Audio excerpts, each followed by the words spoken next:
ఇది జరిగిన ఘటనను చూసుకొని ఈ తల్లితో పాటు ఆ అబ్బాయి చిన్నమ్మ వాళ్ళిద్దరూ డీజీపీ ఆఫీస్ కు వెళ్లి రాతపూర్వకంగా ఇది జరుగుతా ఉంది అని చెప్పి ఏకంగా కంప్లైంట్ ఇవ్వడం జరిగింది. కంప్లైంట్ ఇస్తే ఆ కంప్లైంట్ ఏమైంది, చివరికి చెత్తబుట్టలెక్కి డీజీపీకి కంప్లైంట్ ఇవ్వడం, డీజీపీ సిపికి పంపించడం, సిపి యాక్షన్ తీసుకోవాల్సింది పోగా సిపి ఏం చేస్తా ఉన్నారు, తల్లి దగ్గరికి మిగతా వాళ్ళని పంపించి బేరం పెట్టించే కార్యక్రమం చేస్తా ఉన్నారు. నా కొడుకు ఏదో జరిగింది అని చెప్పి ఆ తల్లికి పూర్తిగా అర్థమై జూన్ 2వ తారీఖున హైకోర్టులో హీబియస్ కార్పస్ పిటిషన్ వేసి నా కొడుకును వీళ్ళు హత్య చేసినారు, నా కొడుకు కనిపించడం లేదు, నా కొడుకును దయచేసి నాకు చూపించండి అని చెప్పి తల్లి ఆవేదనతో పిటిషన్ వేసినారు. కోర్టు ఇంటర్వ్యూన్ అయ్యి హీబియస్ కార్పస్ మీద స్పందించే కార్యక్రమం చేస్తే ఆ తర్వాత అప్పుడు గత్యంతరం లేక ఈ రోజు సిఐని సస్పెండ్ చేశారు. నేను అడుగుతా ఉన్నా, సిఐని ఎందుకు సస్పెండ్ చేశారని చెప్పి. చంపేశాడనే కదా ఒప్పుకున్నారు, కాబట్టే కదా ఈ రోజు సిఐని సస్పెన్షన్ జరిగింది. అంటే సిఐ స్టేషన్ లో ఒక హత్య కాదు, పోలీస్ స్టేషన్ లో ఇలాగనే కొడుతూ ఒకరి చావుకు కారణమైతే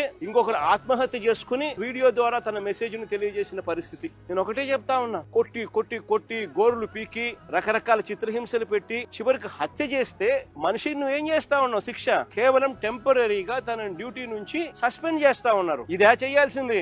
అది కూడా ఇంత పెద్ద ఇష్యూ అయి బయటకు వచ్చిన తర్వాతనే మీకు చెయ్యాలన్న కనీసం ఆలోచన వచ్చింది. ఇది బయటికి రాకపోయినంటే అది కూడా ఆలోచన కూడా వచ్చేది కాదు.